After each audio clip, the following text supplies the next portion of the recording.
Hey, kia ora. Helen Brahms here, coming to you live from Tucson, Arizona. Yes, we were on the road again today and had a phenomenal day of travel. It was just a really, really good day. So we got up early, um, went over to the dog park at the other RV resort, wherever I was, Tonopah. Jeepers, I'm gonna have to have fun keeping track. Well, first of all, I have to apologize for being on early tonight. I have a training session on at 5 o'clock on Monday nights, which I totally forgot about when that's 5 p.m. Pacific, when I changed my times to 5 p.m. Pacific. So Mondays are going to be around this time, so I can attend my training sessions on time and everything else. So back to so we had a good run around the park today. She wasn't as ready to go zooming as she normally is, but then I don't think she's really a morning dog. It takes her a while to get going in the mornings, and she walks really well on the leash in the morning. She doesn't pull me as much, but come the evening, she's trying to pull me all over the place instead of walking with a loose leash. But the mornings, so I think the mornings, yeah. So we got back into the RV. Everything got packed up last night. So this morning it was just a case of putting her crate, collapsing her crate, putting her food bowls away, and unplugging. That's all we had to do this morning, which made it nice and easy. And we were ready to leave at 9 o'clock this morning, and which we did. We left at 9 o'clock this morning. It said it was going to be 3 hours and 7 minutes. And so we took the I-10 east to the Arizona 85 down to the I-8 back onto the I-10 again. So we completely bypassed Phoenix. There was the board across the freeway before we got to the I-85 said there was an 11-minute difference if you go through Phoenix or you didn't. And I was like, I'm going the other way. I've already got my stops mapped out of where I was going to stop and everything, because I knew I had a conference call I had to be on. And it was at 10 a.m. No, it was 9 a.m. Pacific time because it's going to be 10 a.m. Mountain time. And I kind of knew where I was going to be for that. And I got there, I was 8 minutes late. But we got there. And so while I was on the call, I actually unbuckled Zephy so she could just run around the RV and stuff. And what does she do? She hops straight up onto the thing. Oh, and that's before, when I was doing her crate this morning, something smelled a little funny with her bedding, because she's got a bed in there and a blanket. And I had a look, and in one of the corners she'd actually thrown up, and I was like, oh, you poor thing. So something had upset her stomach overnight and she'd thrown up. It was still wet, so it must have been sometime in the early morning hours where it hadn't had a chance to dry off or anything. So her bedding and that blanket are now aside so that I can get them washed. Thankfully we have a backup bed and a backup blanket, so those are in her crate, and she's already inspected it, and I don't think she was quite sure as to what was going on or why it wasn't her normal bed and blanket. So the other one's currently sitting up on the dashboard waiting to be washed, so we'll see how she goes. But no more incidences today. So while we were sitting there for the hour for this conference call, she was hilarious. She's up there on the dashboard, she's laying there, she's sitting there, she's chasing the flies around, because we inherited some flies from the other place, which the fly infestation there was just incredible. I've never seen anything like it before. And so I think I counted like 7 flies, but I've already killed 9, and there's still at least 2 that I know of floating around the RV. She doesn't like it when I go to whack things or flick things with a towel or anything like that. She kind of starts cowering. She goes and runs to cower and that sort of stuff, and I'm like, okay, I gotta figure out another way. So somebody suggested like using a cleaner like Simply Green or Windex and spraying them, and then when they fall down, whack them get them with a paper towel. So I started doing that. I've so far done 9 since we've got here to Tucson today, so I've already killed 9 of them, and there's still a couple floating around in the RV, so they will be gone. And so she was up there, and then she jumps down, and I'm like, what the heck's she doing? And then she jumps back up on the dashboard, and she's got one of her toys in her mouth. I'm like, where the hell did you get that from? Because her toy box fits underneath the couch in one particular area, and it's like about this much clearance room between the top of the toy box and the couch. And after I finished the conference call, I had a look. The toy box was in exactly the same place, but somehow she had managed to get out her alligator, her squeaky ball, and her little bit of Himalayan salt stick. And I don't know how she got the Himalayan salt stick out, because that's kind of at the bottom there, but she had somehow she must have pulled the thing out and then pushed it back in again. I don't know. She's all about puzzles. She loves her puzzles. She loves figuring things out. And like she'll look at me one time sometimes and say, well, I'm stuck, can you help me? And I'm like, no, you can figure it out. Well, now she's figured out how to, when the door's closed, how to get down the steps to pick up her toys that she drops down there that I used to have to go pick up for her. So she's now figured out how to do that herself. So she's becoming very independent and starting to figure things out. When she looks at me for help, I'm like, nope, you can figure it out. So she does. So then we got back on, so we went for a bit of a walk around there. Around this big parking area. It's this huge parking lot area that was opposite one of the gas stations there just before you get on the I-8. So we got onto the I-8, we travel along. They had a parking area, which I knew we were going to stop at for lunch. And a parking area is like a rest area, but it has no restrooms and no vending machines. It may have gazebos with picnic tables and that. The one that we were at had gazebos and picnic tables and little paths that you could walk down to get to the different picnic tables and stuff. So it was kind of nice, and it's all parallel parking. It's not like the angled parking that you get in a rest area. It's just basically pull straight in and then you just pull straight out. You can park on the left or the right, and then the center piece is for just pulling out and moving on.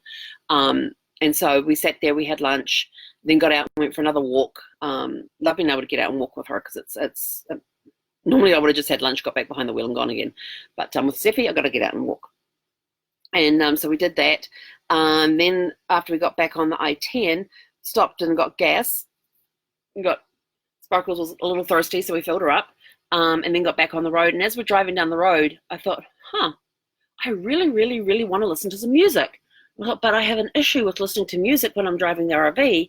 Not like when I'm driving the car, I can listen to music, audiobooks and all that. And I thought, well, I've got the country CD in, so let's just see what happens. We can always turn it off. So I turned it on and singing along and driving along, and not an issue, whereas before the music was a distraction. So again, my confidence in driving Sparkles and being consciously aware of where I am on the road and everything else is improving every time I get behind the wheel, to the point that today I was able to listen to music. It was just 1 and a bit times through the CD, because when the CD stops, it automatically starts all over again, and it only holds one CD.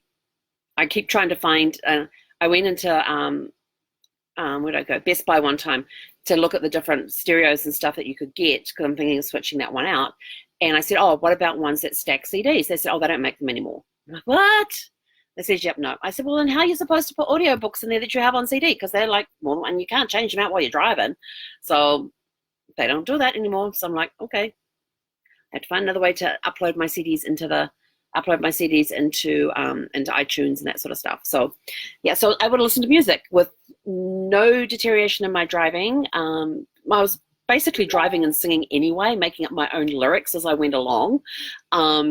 Yes, there's like, instead of singing Beautiful Sunday, it was a Beautiful Monday. The clouds were amazing today.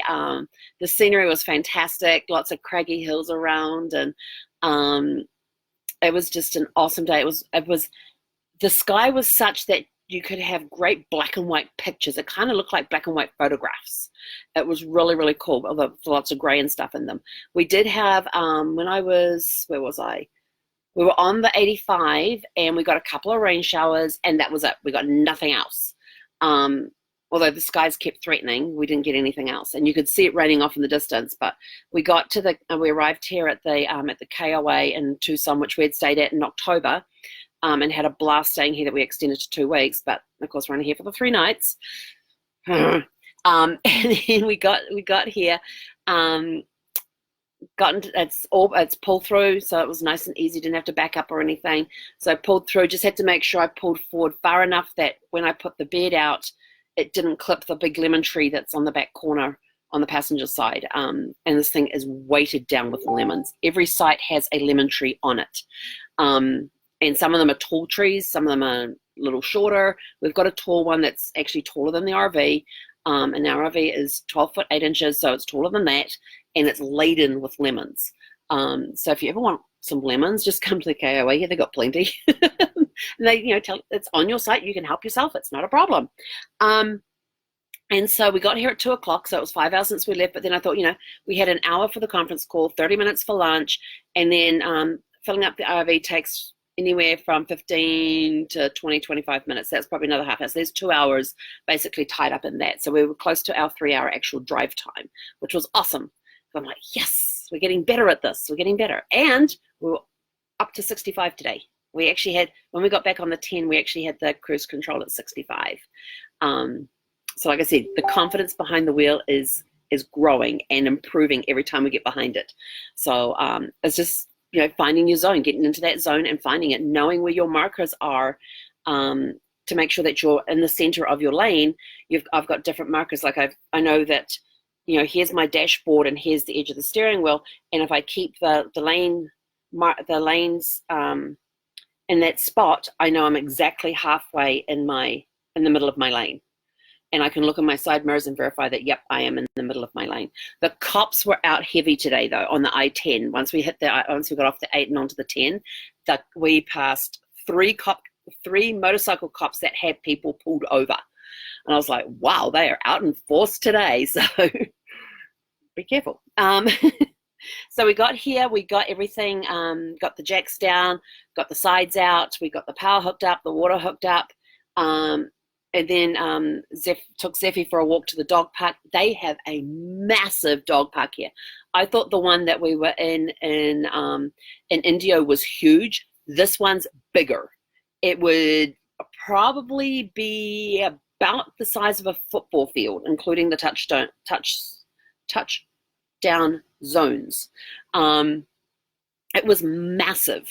And if you look on my Facebook page, I took a picture of it. I was probably standing 3/4 of the way back from that very far fence where Zephy was. I still had probably about another quarter of the length of this thing to go. And then there's another picture. I turn around and Zephy's kind of just like trotting towards me. She's on about the spot where I was standing when I took the first photo, so you can see sort of how much I had behind me. It's massive, and she had the entire place to herself. She didn't go nuts like she normally does. She did do some fast running and low flying and stuff, but it was sort of like, we'll just fast fly down to here, but we're not going to turn around and come back. We're just going to trot back. So she did get to burn some energy. I think she's kind of, it's sort of like, you know, I need you to run energy off.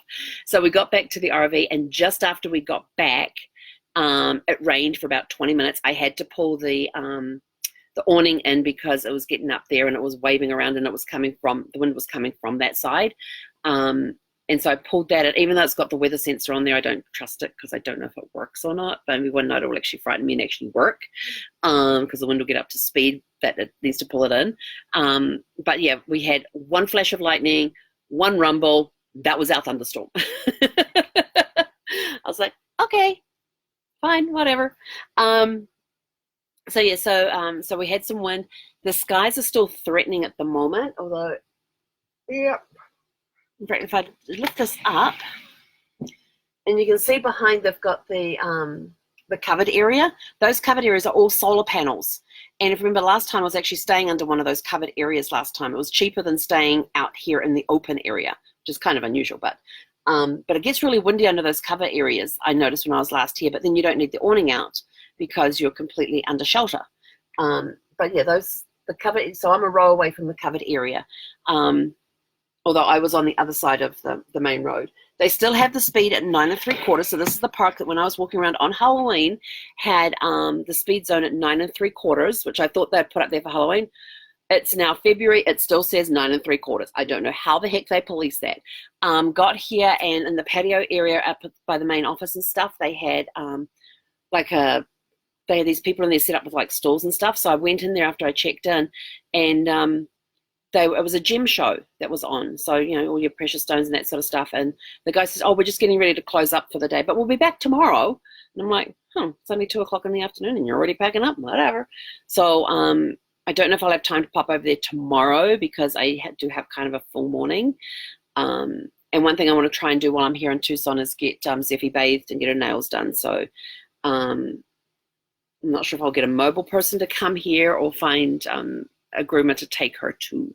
Still trying to decide on that one, but I do have to do laundry while I'm here, so that'll get done while I'm here. So we've got a couple of days, and I've got a friend here who's in Tucson, and we're trying to hook up. And it looks like it'll either be tomorrow or Wednesday, so that'll be fun. Get to see her. I haven't seen her in, gosh, I don't even remember when. So yeah, so that's our day, and then I'm about to go get on my training, on my Monday night training call, and so I hope you're all having a super fantastic sparkling day. Tomorrow we'll be back in Tucson again. We're still here. We're here for the next 3 nights. So I'm not sure what Zephy's going to do in 2 mornings when she gets up and we don't move, or I don't pack anything the night before. So it's going to be interesting to see how she handles we're in somewhere for 2 whole days in a place. And but this RV resort actually has 3 off the leash dog areas, and so we had her in the largest one. Then there's a smaller one up the main street of the RV park, and then one right over in the back corner over there.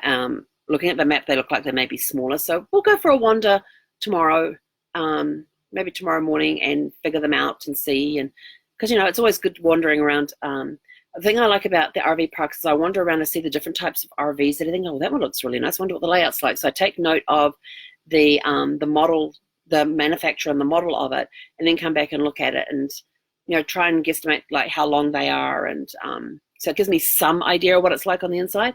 And because I'm actually on the lookout for a replacement for Sparkles, I want to get her traded in and get a newer model before April next year, because April next year she turns 15, and extended warranty programs will go up to 15 years of age or 100,000 miles, whichever comes first. So I'm already on the lookout for what Sparkles 2 is going to look like. But I do know that I want to make sure I have an office space, because this dining area here has become my office / dining area / anything I have to do, it's all done on the table. And I have jigsaw puzzles with me to do, and I love doing jigsaw puzzles. I can't do any of them because this table gets covered with my work stuff. And it's also where I eat as well. So it's very difficult to do that when you've got a jigsaw puzzle out. So I thought, well, if I get something like one that's got bunks in it, then I can remove the bunks and turn that into an office area at one end, put a desk in there at one end with a bigger monitor, so I'm not looking at this little tiny laptop monitor. And at the other end, may still have room to put Zephy's crate, so I will never have to break her crate down again, which would be nice. And by the time we get to that point, her crate's going to be her safe place. And because by then, I'll probably just let her out at night, and she can either go in a crate or she can come sleep with me at that point. But the trainer said, give them a year before you have them sleeping with you. So I'm not sure if it's till they're a year old or whether you've had them a year. So we'll just see how she goes and that sort of stuff, and play it by ear, because she turns a year old on March 3rd. So she just turned 11 months old, so she's coming up on her first birthday. And I don't remember where I'm going to be for her first birthday. I think I'm somewhere in Florida for her first birthday. I have a feeling I might be in Pensacola for her first birthday. Let's see if I can quickly. Nope, I don't even know where my mouse is. I think, let's see, on her first birthday, yeah, I'll be in Pensacola, Florida for her first birthday on March 3rd. So, yeah, so I'll have to figure out some way to celebrate that while we're on the road like that.